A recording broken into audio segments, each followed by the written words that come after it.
నానా ఆటాలకి తెలుగు మహాసభలు ఈ ప్రపంచంలో ఎక్కడ జరిగినా ఇద్దరు వ్యక్తుల్ని అక్కడ మనం చూడాలి.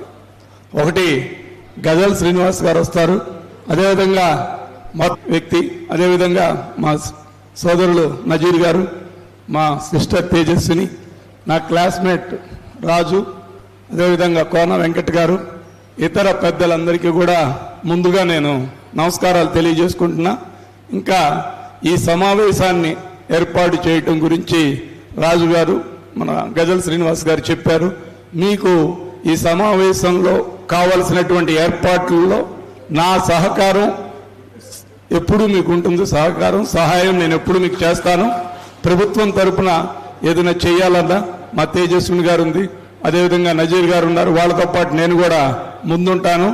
ఇక ఈ లఘు చిత్రాల గురించి మా సోదరు మాట్లాడిన తర్వాత మాకు మాట్లాడే అవకాశం ఉండదు. ఎందుకంటే ఎప్పుడైనా ఆ తర్వాతే మాట్లాడాలి తప్పితే ముందు మాట్లాడితే ఇబ్బంది ఉండదు, తర్వాత మాట్లాడితే మాకు ఇబ్బంది వస్తుంది. అవన్నీ చెప్పింది.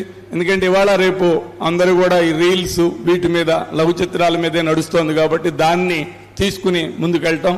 అదేవిధంగా గజల్ శ్రీనివాస్ గారి గజల్స్ వింటుంటే ఈయనే ఈ యొక్క గ్రామీణ వాతావరణం జానపద పాటలకి నాకు తెలిసి ఫస్ట్ గజల్స్ అంటే దానిలో జానపదం కూడా పెట్టాను.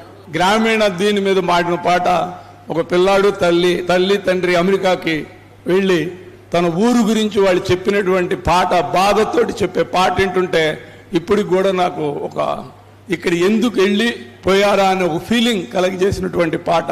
ఇలాంటివి కొన్ని వందలు వేలు పాడినటువంటి గజల్ శ్రీనివాస్ గారికి నేను అభినందనలు తెలియజేసుకుంటూ, ఈ సమావేశానికి నన్ను పిలిచినందుకు ముందుగా మీ అందరికీ కూడా కృతజ్ఞతలు తెలియజేసుకుంటూ, దీనికి కావలసిన ఏర్పాట్లో నా సహాయ సహకారాలు ఉంటాయని మరొకసారి తెలియజేసుకుంటూ సెలవు తీసుకున్నా.